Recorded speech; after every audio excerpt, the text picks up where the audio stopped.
Chief Sir.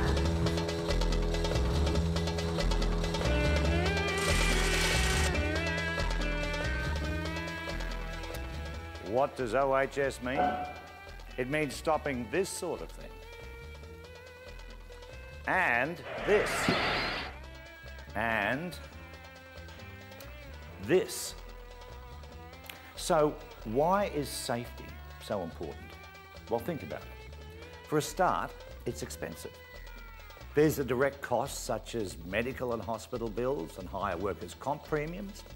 There's related costs such as property damage and the cost of replacing an experienced worker, along with a whole range of costs that are hard to quantify. For a small company, one significant claim, such as a guy doing his back in, can even threaten the viability of a business. When you have a small business, your whole, your family, your life, your house, everything you own is usually tied up in that business. And really it's too much to gamble with. To have somebody actually fall over, twist their back or break their ankle could cost you $150,000 in premiums.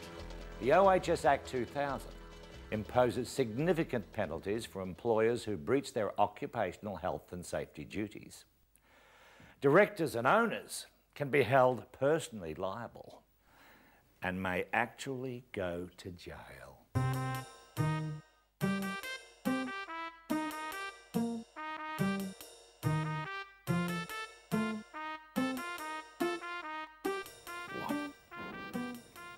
This legislation has introduced new requirements for employers based on a systematic approach to safety. It requires employers to identify workplace hazards, assess the risks associated with those hazards, and then implement controls to eliminate or reduce the risks of those hazards. The legislation requires this to be done through consultation between management and workers. When I was undertaking some training myself with our insurer, I recall asking the instructor, how do I make sure that I've got every potential risk identified? His very simple answer to that was involve your staff. They are your ears and eyes out there. Hey, Harry, how you going? So the OHS Act 2000 requires all employers in New South Wales to consult with workers on issues affecting their health and safety.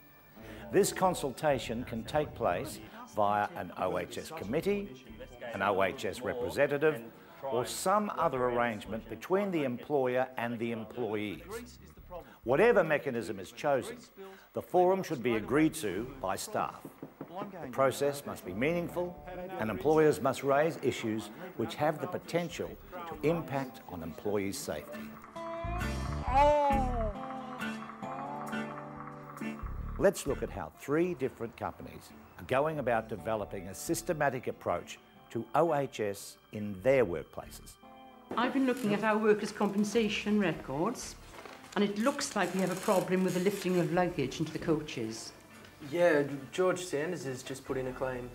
He was on a charter picking up a group of passengers and they had these enormous bags. From management's perspective, it is very difficult because it's largely outside the company's control. Having said that, we are eager to solve the problem. Consultation may take on a variety of forms. In the case of larger organisations, many have established safety committees. They generally meet every couple of months. I was actually going to suggest a ramp. I've seen all the bags have wheels now. This committee is made up of drivers, mechanics, office staff and managers, representing the various work groups so that all parts of the organisation have a say. These people are the go-betweens between their particular colleagues, because they have been elected by their colleagues, and management. You're their representative, you're their voice, and you've got to put your strongest case forward. It seems to be the overseas tourists on the charters who tend to have the heavy luggage. But what about sending out information to those operators, explaining the problems and asking them to educate the passengers? Or is it possible to find out if someone's got a really heavy bag before they get on the coach? Yeah. By getting the employees involved in it gives them ownership of it as well. And by ownership, they then pass on to their own workmates, hey, this is of some value. We actually got something done. Maybe we could give them some tags to attach to the bags. At least then the excuse me. Look, why can't we get someone to help the drivers load the bags? The company operates in an extremely tight financial environment. We could not afford another person at this time. It's not just all one-way traffic. With the cost of renewing a wash bay, it cost a lot of money, so we had to sort of stand back a bit and let them do it bit by bit. We should formalise and present all these ideas to management. Now, first, ultimately, management and staff have the same goals when it comes to OHS, and that's to stop people getting hurt. Now, secondly, we look at the mechanical lifting device, or possibly a ramp. It's not just the report that there is a hazard that's there. What we try and instill in people is to come back with some suggestion on what we can do to try and rectify it. And the fourth, we look at general fitness awareness. Now, do we all agree that this is a reasonable approach? It's an infectious thing, that once you start to introduce high-vis vests and walkways and safe work practices and emergency exit plans, the culture starts to develop itself and it feeds on itself. That's a drain hole, and the drain hole is definitely a problem. We've had a couple of mechanics trip in that, had a couple of ankle injuries already. Yeah, look, that is a problem.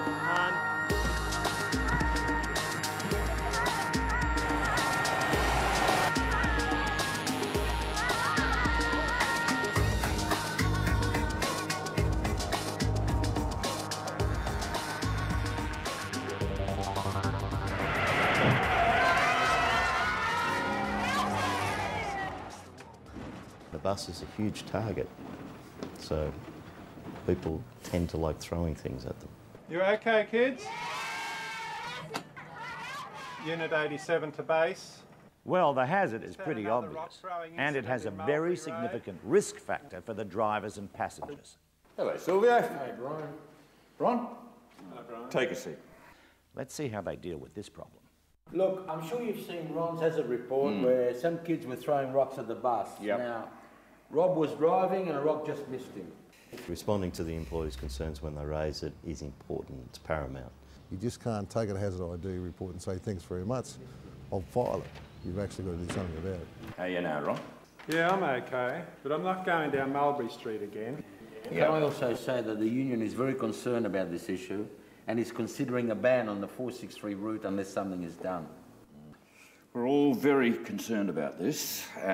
It's happened before and it's got to bloody well stop. Certainly an investigation within the area would be sought. We may even send some of our inspectors out or somebody out in plain clothes if it's a continuous situation. On one previous occasion, Joe Hill actually stopped the bus and chased one of the kids. You report it directly to the depot by two-way radio.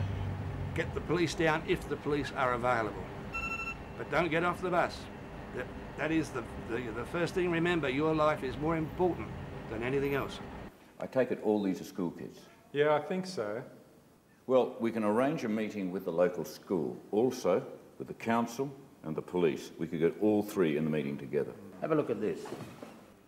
Why don't we take the bus down Addison Road, then back up Victoria Road? I have known in other areas where some operators have had to actually take out services from particular areas because the situation became so great. We'll have to get some procedures started right away now. 1. At the end of the day, management is responsible for putting these controls into place. What is important, however, is that everyone involved has an opportunity to participate in the process of identifying and solving the problem.